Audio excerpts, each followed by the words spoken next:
Hello and welcome. This is Rooflemonger, my friends. Man, oh man, we got a lot of Tekken news for you today. Not the least of which is the release date. Yes, we finally have a release date. The release date is January 26th, 2024, aka only a few months from now. So if you thought this was like way in the next year, no, it turns out it's the beginning of next year. And yes, as you can see on the screen here, all sorts of fancy editions for you to pre-order, and pre-orders are live right now. So if you want all sorts of costumes, goodies, the season pass ahead of time, if you need a gigantic Jin statue, Bandai Namco is more than willing to let you pay them. Now on top of this, so release date, big deal, pre-orders, fancy editions, big deal. We also now know what the initial, because there'll be DLC naturally, right? Initial starting roster will be, and that will be 32 characters. So a very healthy starting roster. And also, because, you know, things leak, right? Let's just get a whole bunch of character reveals out of the way. So hey, Dragunov, he's back. Also pulling out the big Captain Kirk death fists as always. Shaheen has returned as well. And we're going to keep the ball rolling on this because, yo, Steve Fox, naturally bringing the boxing to Tekken 8. We also have Leo returning with Baji Quan. Other fan favorites like your boy Yoshimitsu, of course, he has to show up and he's got an all new look again. It looks really cool. It looks very alien this time around. And we got all sorts of single player modes. So I'm going to go into a lot of details here about Arcade Quest, as this is the new dominant single player mode. There'll still be the cinematic story mode. Don't worry about that. But Arcade Quest is your big sprawling single player mode that'll teach you the game itself and earn you all sorts of unlocks and all that kind of stuff while you're going through your journey, as it's actually very similar to an old mode in Virtua Fighter, and I think that's why it's called Quest specifically, because it's very reminiscent of Virtua Fighter's Quest mode in Virtua Fighter 4. So details on that, details on the characters and the reveal themselves, a couple of Easter eggs in these costumes that you're seeing. There's a lot of stuff to go over it, not the least of which is the friggin' fish missile from Kuma, so let's dig into it right now. So one, big cinematic story mode, Fist Meets Fate, all that stuff, still happening, don't worry, it's going to be there, telling the grand story of the Mishimas doing their thing. This, though, I feel gives away too much, because Raven, you've told me exactly this before. Heihachi Mishima is dead. And turns out, Raven, you were dead wrong about Heihachi being dead, so now I don't know. You're a good guy and all, but you telling me this tells me that Heihachi is very much alive now. Now, roster talk for a second here. So announced and confirmed, Yoshimitsu, Steve, Dragunov, Leo, Shaheen, and Kuma. And yes, Kuma, but not Panda, because Panda technically is a different character. And we have a few details on all these characters. So the absolute most important of these stories is Kuma by a mile.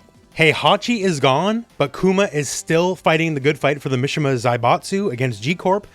And he's also adopted Heihachi's mannerisms, moves, and outfit. Like, he is wearing Heihachi's classic black gi and his belt as a bandana over his head.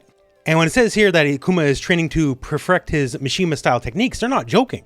Look familiar? So yeah, this is Heihachi's 1+2, right? So just like how Jack 8 is inheriting some of Gygas's moves, because Gygas will not be around for Tekken 8, it looks like Kuma is inheriting some of Heihachi's moveset. And you know what? Well earned, well deserved. The bio also mentions a game changer secret weapon that Kuma is developing, which I have to assume is his fish rocket, as you can see here. Now, for all the other bios, I'm not going to go into it because it's the usual Tekken nonsense, although I will leave them on the screen so you can pause and read it yourself. The one thing I guess I like out of reading these is Dragunov is just looking for free time, like he has a bucket list of things he just wants to do. No weird journey, no weird vengeance, no whatever, just... Nah, I just kind of want to chill out for a hot minute, and these are the things I'm looking forward to doing. Alright, so now that we mentioned that, let's talk arcade mode, the big single player experience, and also many layers of customization in Tekken 8. So, the Arcade Quest. If you thought this looks a bit like Street Fighter 6's Battle Hub, well, you certainly wouldn't be wrong in that regard. Make your own avatars, unlike say the freaks you can make in Battle Hub, right? They're a lot more cutesy.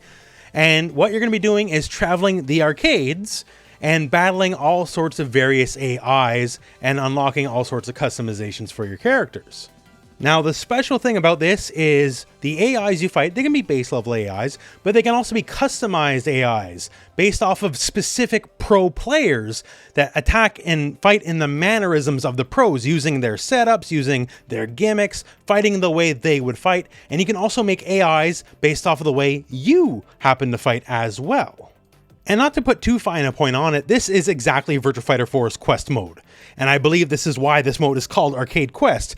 Because in Virtua Fighter 4, called Quest Mode, you went through all the various arcades in Japan, and you fought all sorts of AIs. Some were simple, some were based off the Virtua Fighter pros, and all points in between.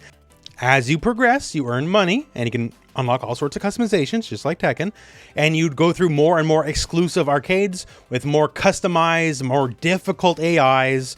Like the AIs, all of a sudden, they might do basic combos, but now they're going for like specific ring out setups against you, that kind of stuff. And it was just a great experience, and I'll tell you right now, Quest mode in Virtua Fighter 4 is my favorite single player mode in fighting game history. Nothing else comes close.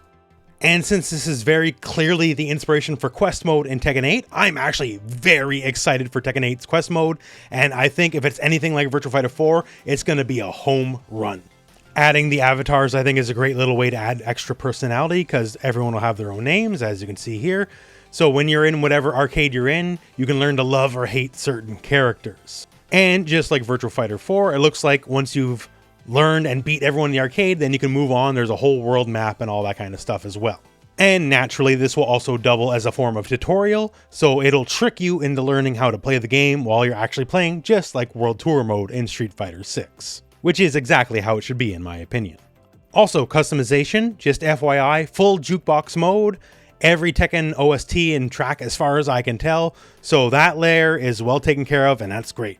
Now, what about character customization? You can customize your avatar, which is great. That's Arcade Quest, right? What about the actual characters in the game? Like, what if you want to show off your shoe collection as Kazuya, which is canonical, by the way. This isn't some random shot. Ever since Tekken 1, Kazuya's been all about his sneaker collection. The old lore runs very, very deep. So as you can see from the trailer, there's a wide variety of costumes, right? Including options as well, like say Paul with his classic hair.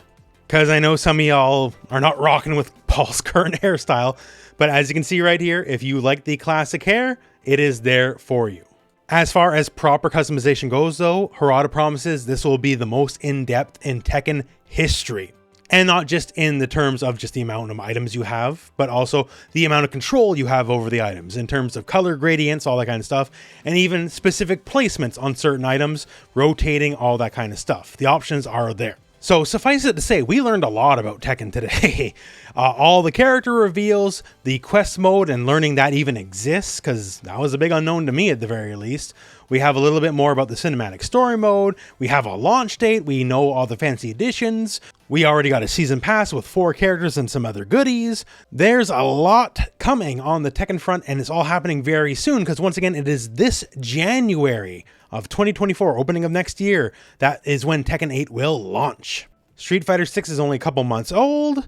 Strive Season 3 launches like day after tomorrow. Mortal Kombat is in less than a month. So yeah, busy time for fighting games to say the least. And once again, as always, I'll do my best to try to cover as much as I can on the fighting game front. That all said though, that is the news for today, and it is a lot of news for sure. And well, that's it for the video. So thank you very much for watching. Hope this video has found you well, and go out and play some Tekken.